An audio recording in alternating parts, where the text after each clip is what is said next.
So I want to talk about your journey because you've had a really interesting journey. You started this whole empire when you were 15 years old. Yeah.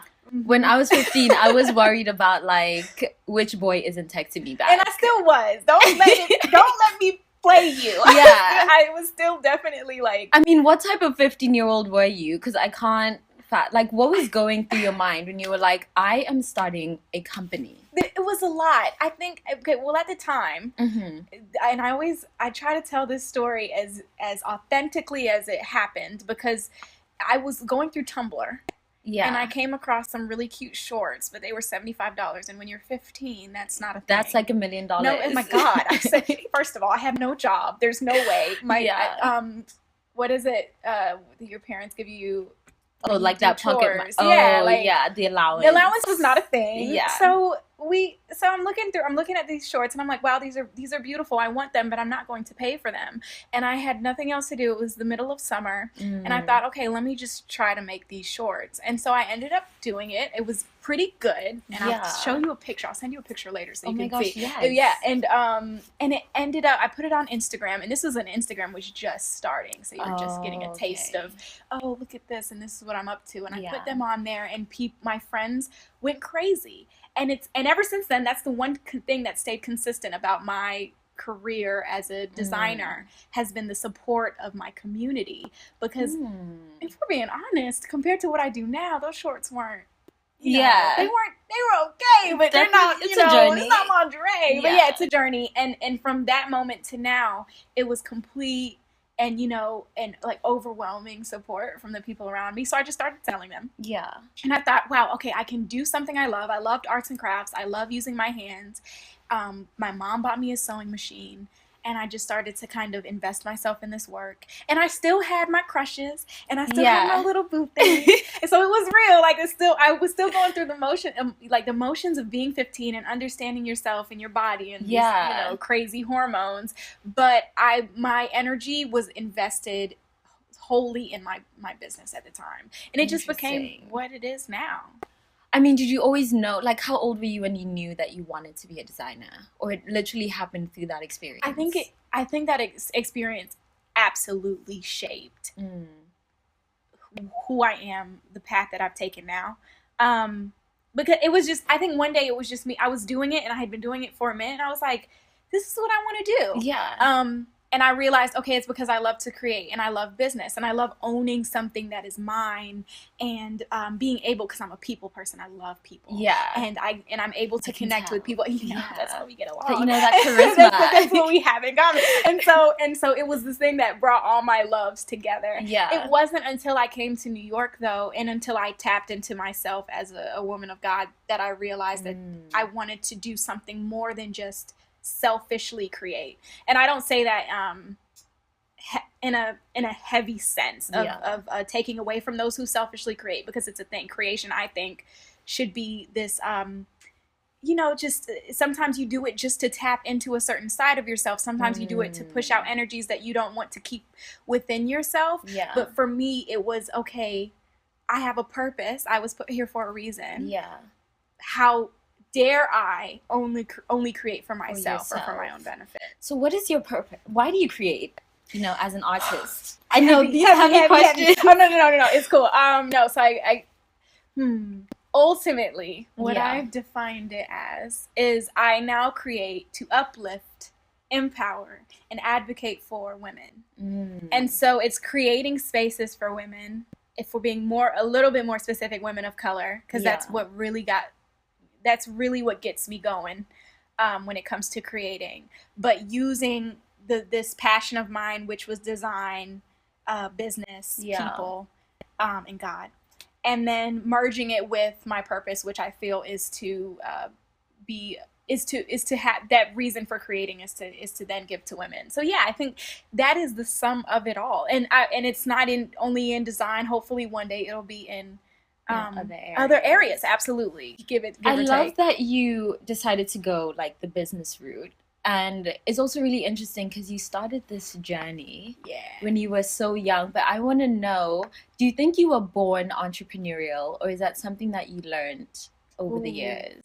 I think both. Yeah. Only because I grew up full, and I used to say this because when I've had a lot of these conversations surrounding my journey as I've been on it, and of course I'm still on it. But when I was 16 and someone asked me that question, my answer at the time was, I just don't like being told what to do. Yeah. And that was enough for me. That was Same. entrepreneur, right? And to this day, it's like true. But then this and this that makes, because you've matured over time. Right. But at the time, that was really it. It was I want to go my own way.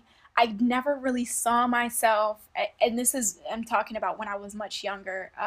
I never saw myself working for someone. It didn't appeal to me.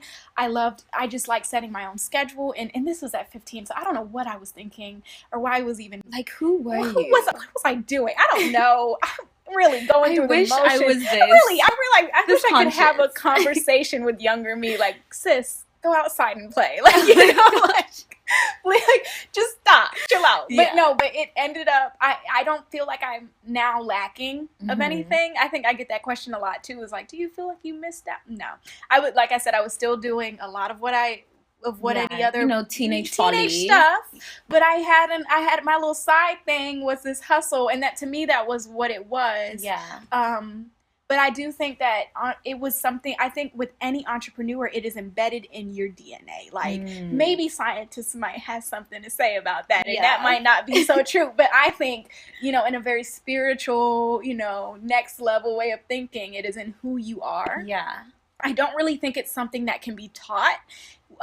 When we talk about, and I'm sure you can attest to this, but, it's like, it's not something that you can be given, like, okay, here are the rules to being an entrepreneur. If you follow them, you'll succeed. That is not a thing. Yeah, there are no rules. It's not a thing. There's no rules. You have self-help books, which I think are great. I've read a bunch of them. But at the end of the day, it's about how you as a person can find your swag within being an entrepreneur. And so for me, I do think I was born with it.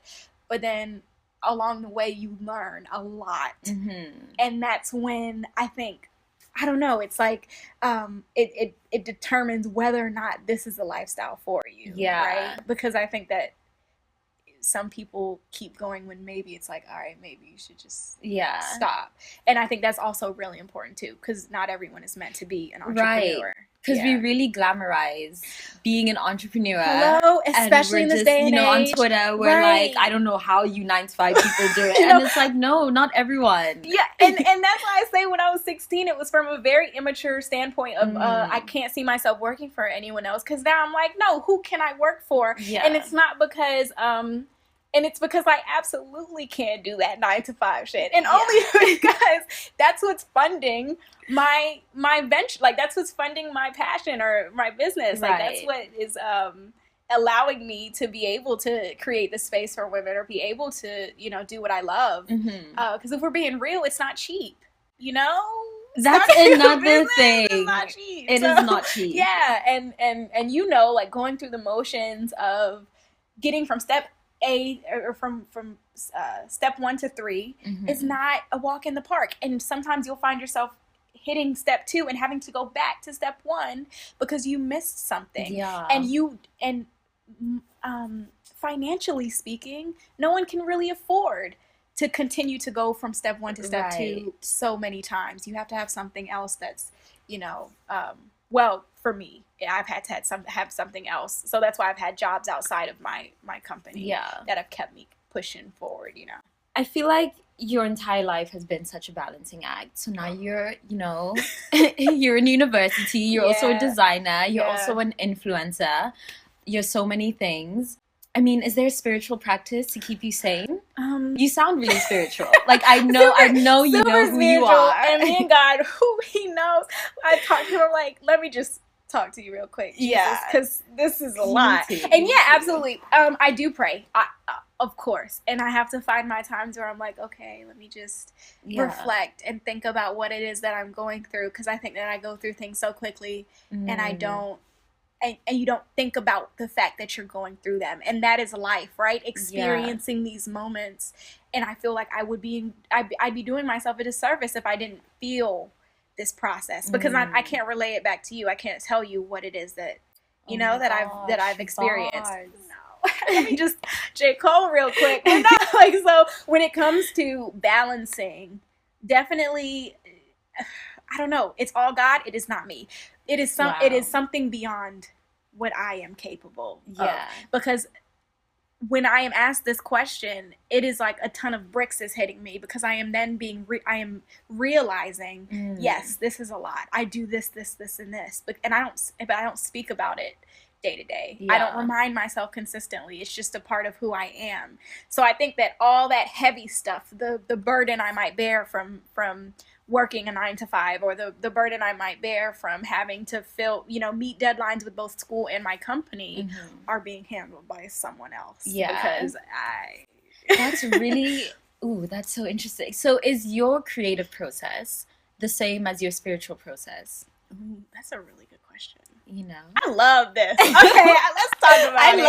Really. So, oh man, I think with my spiritual process, I think so, because and if we're talking in a very general sense, I think when you get down to the specifics, no, but that's because you start to branch off when we're talking about the way that I worship versus the way that I design. But they are both processes in which I am fully enveloped. And I fully give myself to worship, or to creation, or creating, because otherwise I don't reap the benefits. So if you think too hard, for instance with worship, and you're like, oh, I have to do this, and I have to, and there's like this very glorified way of doing it, then you lose the reason that you're worshiping for, whether that be for any religion. And we've spoken about religions before, and how we love to see the difference, and how you navigate between them, and what that looks like. And I think that that's one thing that's consistent. It's about losing yourself in whatever it is that you're taking part in when it comes to giving love or thanks to your God. And then with creation, it's the same. If I think too hard on what will this collection look like, what are the details? Like if I start to do that before I'm sketching, or before I'm even, before I'm thinking of colors and the complexities of the design, I will lose the authenticity of the collection altogether, and I have to start all over. So I think that's such a good question. I love that you asked it, because this is the first time I've been able to answer it. But it's definitely the same. I think so. With losing yourself in it. No, because I can tell you really live like your life from the inside out, which also brings me. Okay, go ahead. To our favorite topic. How do you, being this Renaissance woman that you are, how do you date? Have you found bae? And if you have, can you teach us how do you do this in New York? Listen. Okay, sis, it's real. No, so. Yes. So, okay, I love love. I am so for it. I think that weddings and Valentine's Day and all that stuff, I'm so You're into a hopeless romantic. I am a hopeless romantic. You and I both. Oh, so what's your sign? I'm an Aquarius. Oh, okay. So don't write You're me an off. air sign. But no, I love Aquarius. Yes. What are you? I'm a Gemini. Oh. Also air sign. We can talk about it, because y'all get such a crazy rep. I know, and I don't see it. I don't. It's the guys. It's the guys absolutely. who give us a No, bad that's rep. true. Yeah. That's true, because I've met a few. Gemini men. Hit or miss. Ooh, it's real. So with men as the topic, I have not. It's been a very weird ride, and it has nothing. I don't think it has anything to do with me trying to balance the world on my head. It's really more so because I think that that's a given, especially when we're talking about mature individuals being able to sit down and have a conversation about what their lives look like, and what that looks like in the broad spectrum of things when it comes to dating. But we're talking about my age. Okay. Did you say how old I was? I wasn't. We can go there. I am 21.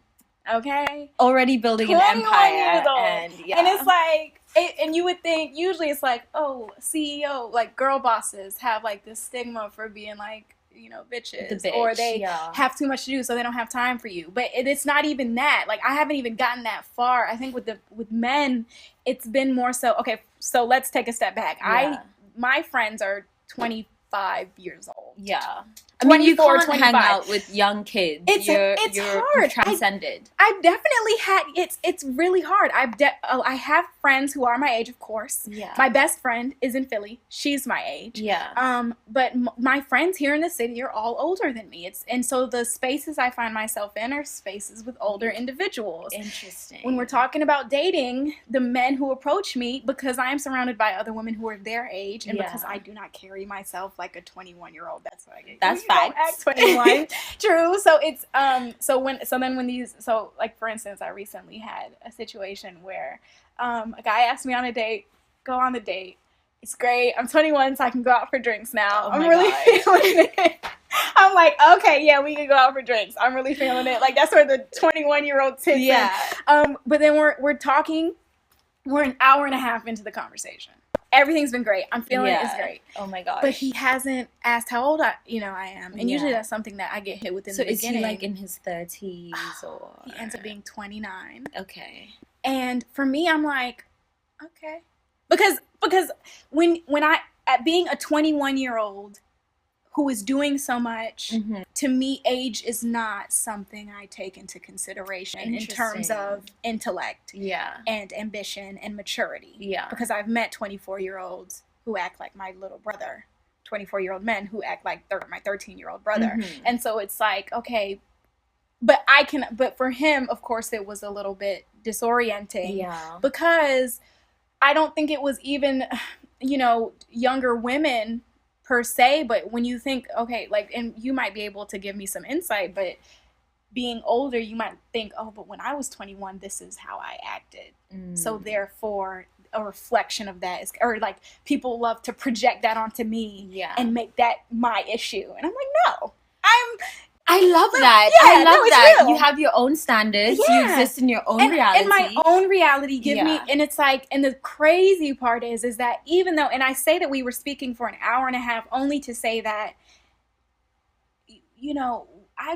we've been going back and forth, sharing our what these tidbits about ourselves. I've been able to eloquently speak to you, as someone your age might be able to, and you did not question my age or maturity until I gave you a hint to it, and it was because I'm still in school. And it was, oh, wait, so how old are you? Yeah. And it's like, wow, even though I've given you so much depth to who I am, there's still a questioning. It's still question because of a number. I know. And that has been my age struggle. Is really just a social construct. Absolutely. It's not even a real thing. And in many ways, I feel you, like, and that's why when I've dealt with these men who are like, oh, it's just a little bit, because for me, it's like, yeah, you're 29, wow. and when it gets past a certain age, I'm like, for me, even though I am mature, I'm still in school, and my expectations of life are a little bit different from yours. So what you want out of life right now is probably not what I'm able to give you.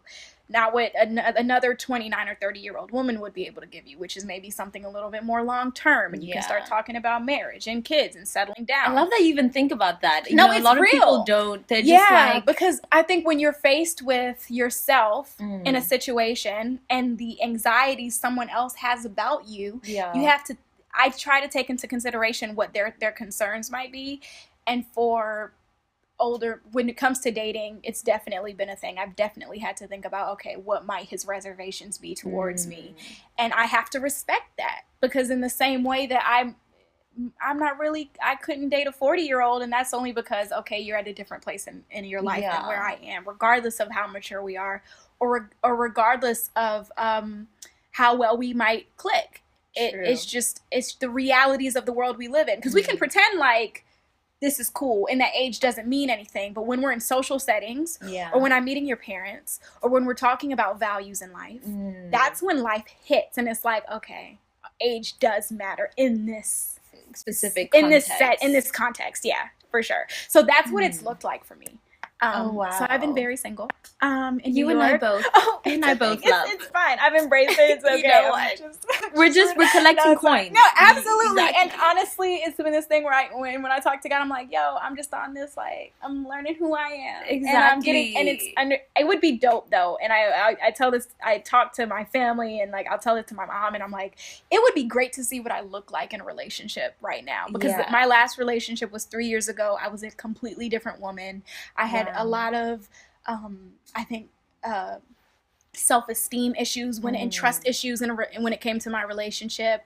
I was in a different place, and it would just be nice to see what this Skylar looks like in a relationship, because I know that I've shed off the immaturities of my 18-year-old self, and there's still certain things within me that I know I need to tweak, but I feel like I can't do that unless I'm in a relationship, going back and forth, sharing those parts of myself, and then being faced with them. But what you gonna do? You can't force it. Do you think by now, like where you are in your life, you know what you want in a guy? No. I know what I don't want. Okay. That's real. Yeah. And that's I think, step. yeah, for sure. And I there's certain things I look for. I'm like, oh yes, there's certain values I think a man should hold. But I think right now, what would be amazing would just be like, I'd love a relationship where I can just be genuinely who I am, without the constraints of this whole getting to know you process. Like, when you just meet, it was like this with you and I, but when you just meet someone and it's like, yo, I've known each other. And there's this familiarity with certain people. I would love that, but it's crazy because, like I said, there's been the boundary of age has really hit me in my face a bunch of times living in the city. But also, you're from Atlanta. Yeah. Is it, is there a difference navigate? Everyone's telling me that I should go get me a Southern man. Oh, yes. And I'm like, okay, well, I'll just go to Atlanta then. Oh, yes. I love Southern men. I think that they're just ready. The cream of the crop. No, so, I mean, okay, because this is coming from a Southern woman who has not had much experience dating Northern men. Okay. So I might be a bit biased. Yeah. But I love the South, and I love the Southern gentlemen. We were talking earlier, but there's some reservations I have towards, because when we're talking about living in the Bible Belt, a lot of the people in the South, we tend, I don't want to say Bible Belt. I've never even heard of that. Yeah, is this a new? It tends to be a new term for people, but it has something to do with history, and I'm not going to pretend like I know it all. But religion is a very important thing to communities in the South. Okay. So there's a lot of Christians. Being a part of the LGBTQ plus community is not a thing. It's not as I don't think widely accepted. In Atlanta, it is, but that's because it's the city, and so we get our mix of a bunch of different people from different backgrounds and cultures, and then you have people who were just raised right to understand that you should probably just accept everyone as they are, as you are. Quick little side to my business, but anyway, I think in Atlanta, the dynamic is definitely different because Atlanta is my spot. Like, grew up there, started my business there, so my connections there are really strong. And it was and the reason I came to New York is because in Atlanta I felt like a big fish in a small pond, and I was like, I have to in order to grow myself, I need to be a small fish again, and start small again in this big city. So back home, it's definitely, I definitely feel more in control of things. And when I'm dating, I definitely feel like, because I know those waters and I know where I am in the spaces that I end up in the city, I know the age group around me. And so the stigma isn't it's not as bad as it is here. But then again, when you've dated about 5 people in Atlanta, that's it. Because everyone knows everyone else. So it's like, all right, we're good. So out of that, I think, the dynamic is definitely different. Interesting. Yeah. How was the transition as far as just business and everything? You leave Atlanta, you get to New York. What do? Do you just go to network? You hit the ground. What do you do? God, what did I do? Well, my first year in New York City was really lonely.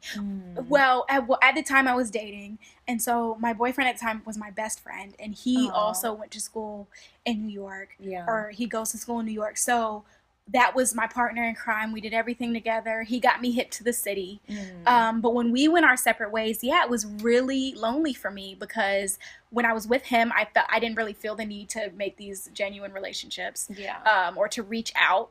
And then I was stuck in the middle of the semester, trying to navigate the city with no help, and trying to figure out what I looked like alone in the city. And I always talk about that, especially in terms of dating, because I realized that whoever I end up with I want to see what we look like in our comfortable setting. But I want to travel with you to see what you look like in another place. That is key. That's real. Like, because when you travel with someone, you get a completely different side. When you travel yourself, you're exposed to a different side of yourself. It's a beautiful thing. But that was my struggle coming to New York, was, what do I look like in this space? What will drive me here that might not have been able to in Atlanta, or what am I don't know. It was figuring out my personality in a completely different environment.